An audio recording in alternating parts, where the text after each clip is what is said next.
Jai Gurdev everyone. Today I am going to take the maths of class 8 and that is lesson number 3, understanding quadrilaterals. So this is the first part of this lesson and we are going to cover the introduction in this video. And in the introduction we are going to cover what are the curves, what is the plane surface, what is the plane curve, types of curves, then polygons, classification of polygons, diagonals, types of polygons, convex and concave polygons, regular and irregular polygons, and angle sum property. So these are the topic we are going to cover in this video. So let's start now. Introduction. You know that the paper is a very common example of a plane surface. A curve is obtained by joining a number of points consecutively without lifting the pencil from the paper is called a plane curve. A circle is a very common example of plane curve. So here it is given, we know that the paper is a very common example of plane surface. Everyone knows what is a plane surface. Even the blackboard of our classroom is also the example of plane surface. Now what is a curve? A curve is obtained by joining a number of points consecutively without lifting the pencil from a paper is called a plane curve. The meaning of the word consecutive means in a sequence. When we join the 3 points, suppose here it is given point 1, here point 2 and here point 3. If these 3 points are joined without lifting a pencil, a curved plane curved is formed. So a very common example of plane curve is a circle. Suppose if it is a circle and we start drawing the circle from here, so we will keep your pencil, the nib of the pencil there, and start from here, dig around and end where we have started.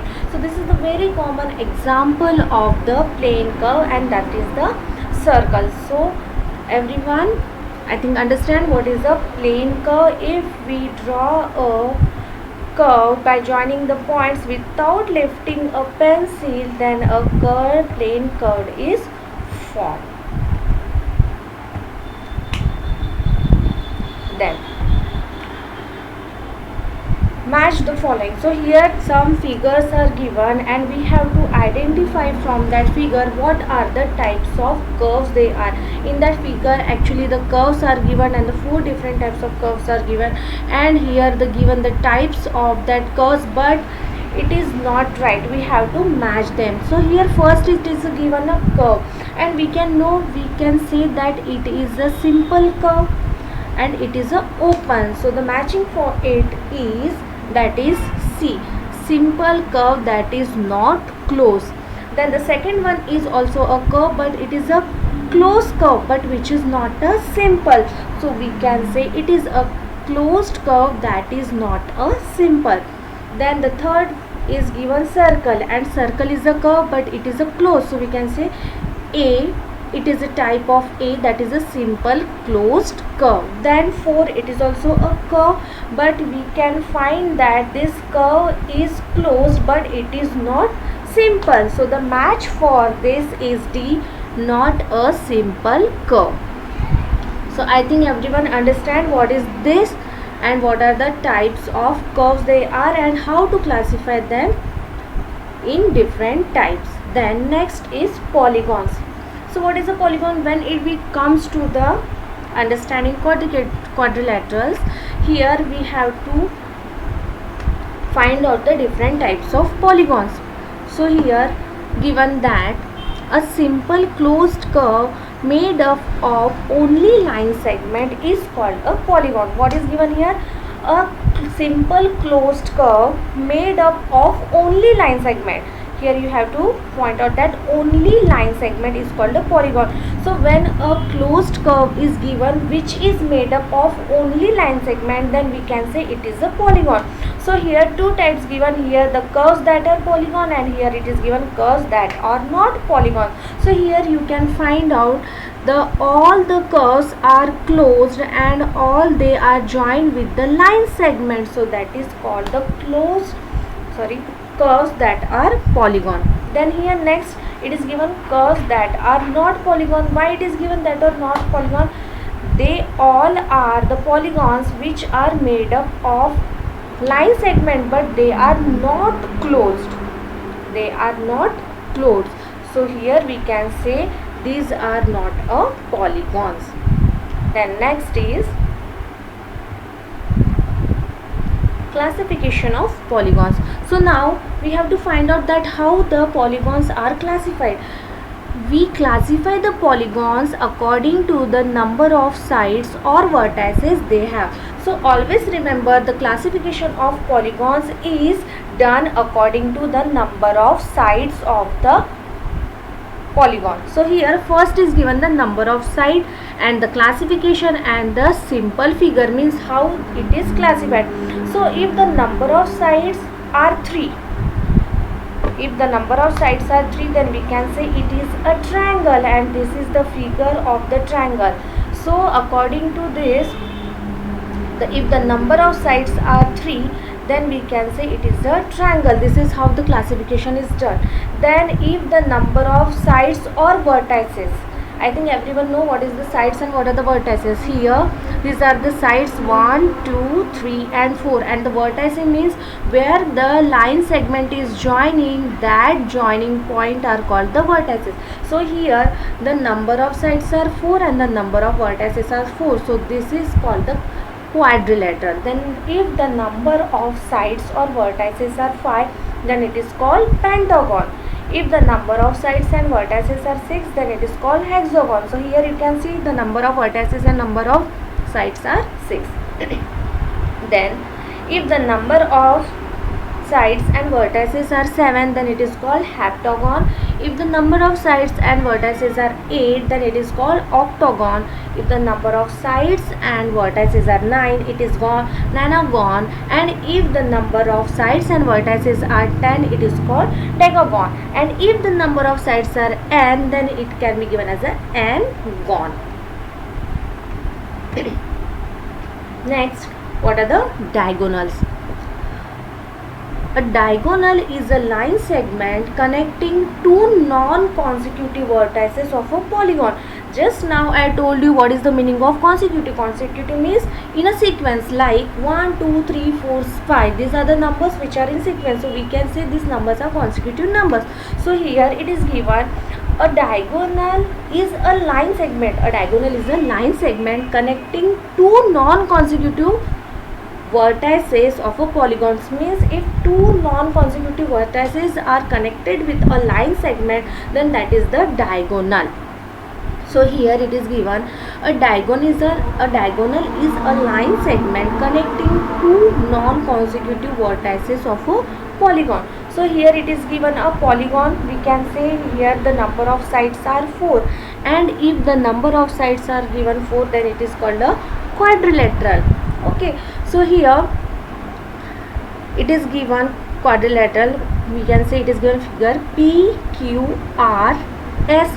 In this, P if joined with R, and P and R are non-consecutive vertices. Here total number of vertices are given 4, and I told you already the vertices means if two line segments are joined at the point, then it is called a vertex. So P is the vertex. Why? Because here Q to P and S to Q, here two line segments are joined. So here the vertex are P, Q, R and S. So 4 vertices are given.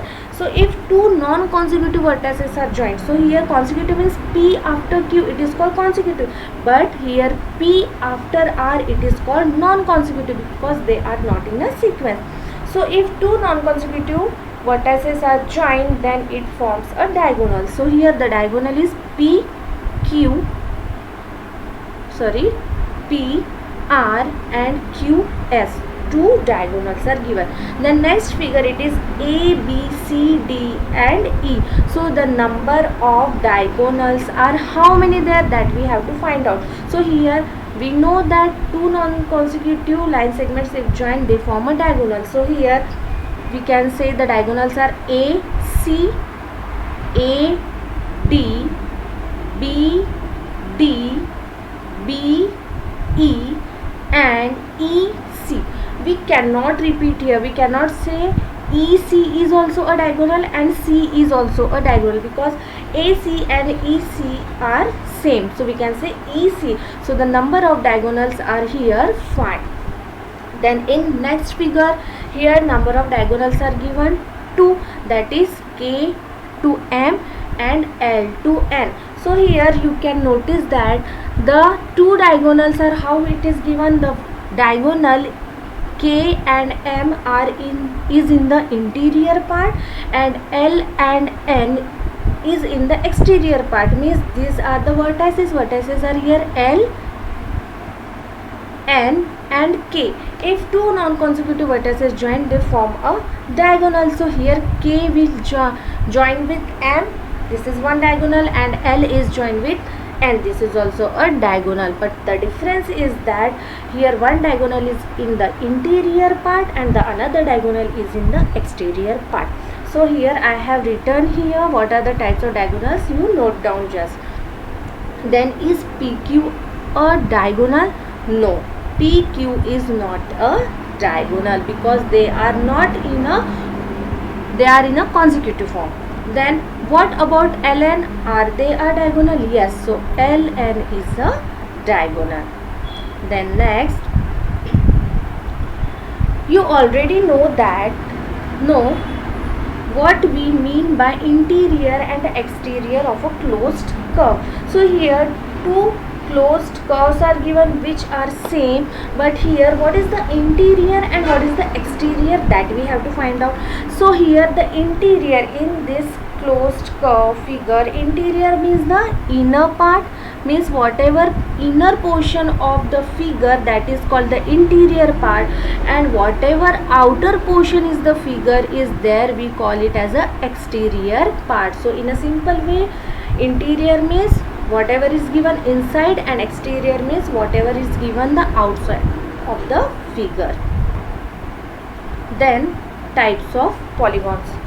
So the types of polygons are concave polygon, convex polygon, regular polygon and irregular polygon. So the types of polygons, there are 4 types of polygons. They are concave, convex polygon, regular polygon and irregular polygon. So what is a concave polygon? In a concave polygon, if one angle is greater than 180 degree, in a concave polygon, if any one angle is greater than 180 degree, then it is called a concave polygon. Then what is a convex polygon? All the interior angles are less than 180 degree. If all the interior angles of a given polygons are less than 180 degree, then that polygons are called as a convex polygon. Then regular polygon, all the angles and sides are equal of a polygon, then it is called the regular polygon. Then irregular polygon, all the sides angles are not equal, then it is called the irregular polygon.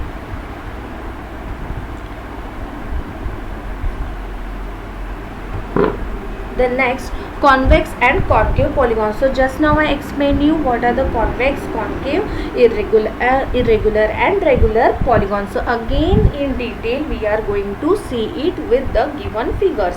So convex and concave polygon. So convex polygon, polygon that have no portion of its diagonal in the exterior. This is another definition also. You can identify with these 2 definition what is the concave and convex polygon. So what is given here? Polygons that have no portion of their diagonal in its exterior. If in a polygon, if the portion of diagonals are not given in the exterior, then we can say that polygon is a convex polygon. So here you notice at this figure it is given here, it is a convex polygon. Why it is given? In this figure you can find that no portion of their diagonal can be drawn in the exterior, means we can join the interior part of the vertices, not the exterior. So this is called the convex polygon. Then concave polygon, polygon that have the portion of the diagonal in the exterior. So it is opposite to the convex polygon. So what is given here? Concave polygon that have the portion of its diagonal in the exterior. So here in this figure you can see that we can join from here to here. This is one diagonal, but here we can join these 2 points also, which is in the exterior. It means the concave polygon means we can find out the portion of the diagonals in interior as well as in the exterior. So this is the difference between convex and concave polygon. Then regular and irregular polygon. So what is regular and irregular polygon? Just now I explain you in a short, but here it is given the definition which you have to write in your copy also. Whatever I am teaching you, all things you have to note down in your copy.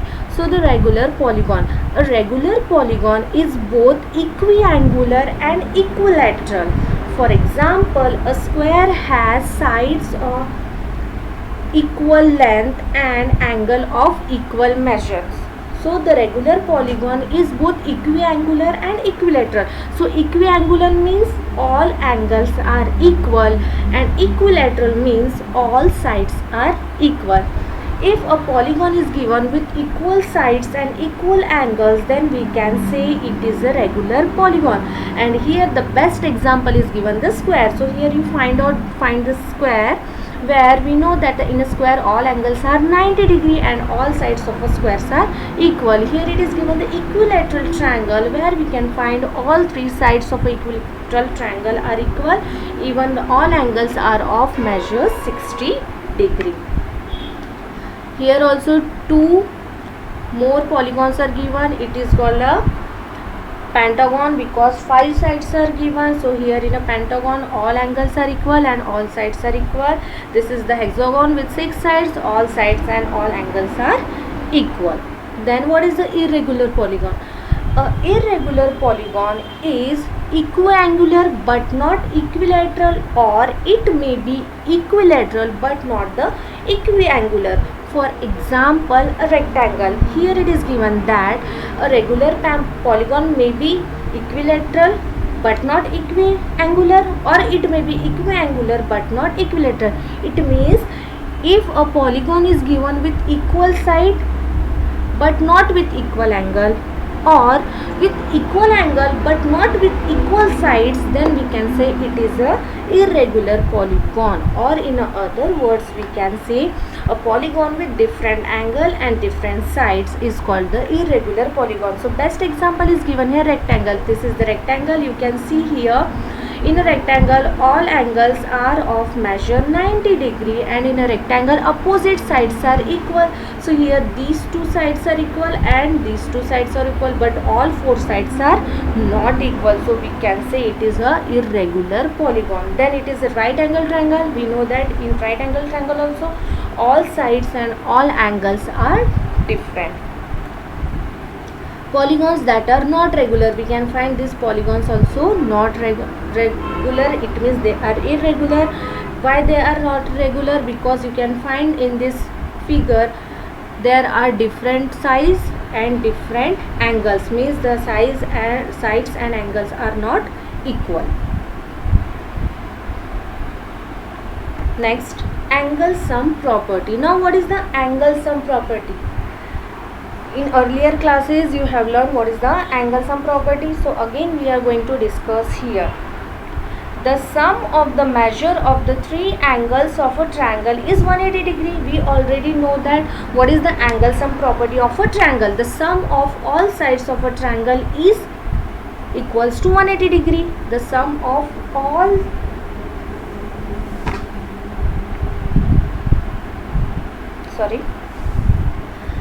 the sum of all angles of a triangle is 180 degree. We know that it means the sum of all angles of a triangle is equals to 180 degree. So here it is given the sum of the measure of the 3 angles of a triangle is 180 degree. This is the angle sum property which we have applied in the 7th standard. So now what about the polygons? How we will find out the angle sum property of the other polygons? So for a polygon, the sum of the interior angle is always fixed regardless of the shape of the polygon. The sum is always n minus 2 into 180 degree, where n is the number of sides of the polygon and a few example have given below. So what is given here? To find out the interior angle property of a polygon, that of any polygon which is depends on the shape of the polygon. And for finding that we have one formula, that is the sum is always, whose sum is always n minus 2 into 180 degree, where n is the number of sides of a polygon. So if in a triangle the number of sides are given 3, then we can consider n as 3, then the formula will be 3 minus 2 into 180 degree. So here some formulas also given, for some examples are given. Let's check them.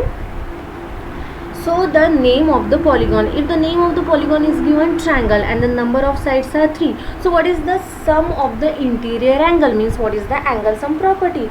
So we already discussed that n means the number of sides, then the formula will be n minus 2 into 180 degree, and here in a triangle number of sides are given 3, so 3 minus 2 into 180 degree, which is equals to 180 degree. 3 minus 2 is 1 and 1 into 180 degree is equals to 180 degree. Then next is the quadrilateral, and the number of sides of a quadrilateral are 4. Then we consider here n as 4. Then the formula will be 4 minus 2 into 180 degree. Then 4 minus 2 is 2 into 180 degree is equals to 360 degree. If the number of polygons are given n, for n-gon, so n, if n-gon is given, then the number of sides will be n, then the formula will be n minus 2 into 180 degree. This is how, by using this formula, we have to find out the sum of the interior angle, or we can say the angle sum property of any polygon. Then what is the sum of the measure of angle of a convex quadrilateral? So suppose if a convex quadrilateral given, just now I explained you what is the convex quadrilateral. So if a convex quadrilateral given and we have to find out the sum of the measure of the angle, so how we will find out? So here one figure is given, that is A, B, C, D.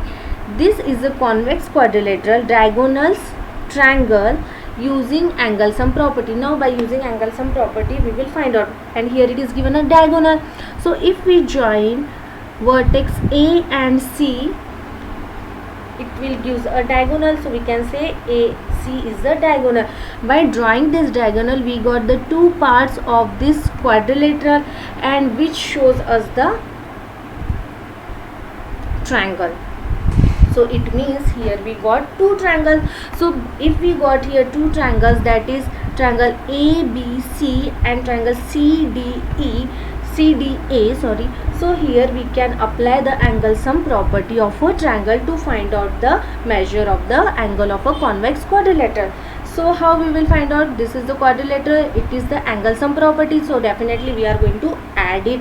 So that is, add all the angles, angle A plus angle B plus angle C plus angle D equals to, here the number of angles are 6. So that is angle 1 plus angle 2 plus angle 3 plus angle 4 plus angle 5 plus angle 6. So here it is written angle 1 plus angle 2 plus angle 3 plus angle 4 plus angle 5 plus angle 6, because it is the angle sum property where we have to find out the sum of the measure of the angle. So we know that it has been divided into two parts, which are the triangles. So here we can write them in a bracket, that is angle 1 plus angle 2 plus angle 3 and plus angle 4 plus angle 5 plus angle 6.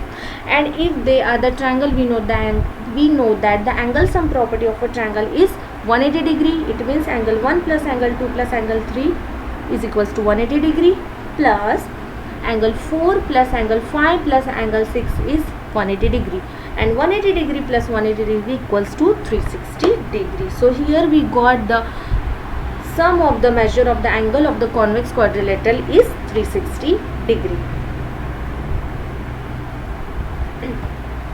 Next, what is the sum of the measure of angle of non-convex quadrilateral? And the non-convex quadrilateral means concave quadrilateral, and we know that the concave quadrilateral means whose diagonals are in interior as well as in the exterior. So here also we have to find out the sum of the measure of the concave quadrilateral. So here concave quadrilateral is given with vertices A, B, C and D. So here we can draw a diagonal by joining B to D, and if we have drawn here diagonal, it means same as earlier, this quadrilateral is divided into two parts and that two parts forms the triangle. Here we got the triangle ABD and triangle CBD. So now this is a non-convex quadrilateral. Diagonal BD divides it into two triangles then by using the angle sum property. So same angle sum property we will apply here. So that is, the quadrilateral is ABCD, so that is angle A plus angle B plus angle C plus angle D equals to, here the total number of angles are 6, so all 6 angles we will add.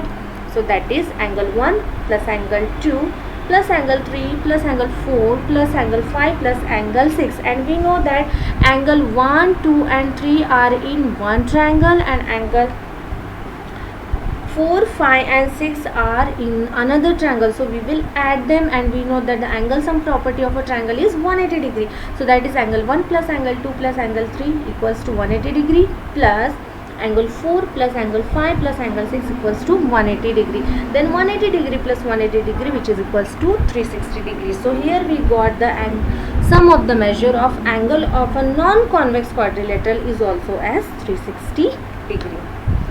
So this is the introduction part, which is over. I hope you understand it, everyone, and whatever given here in this video, write it in your copy. Jai Guru.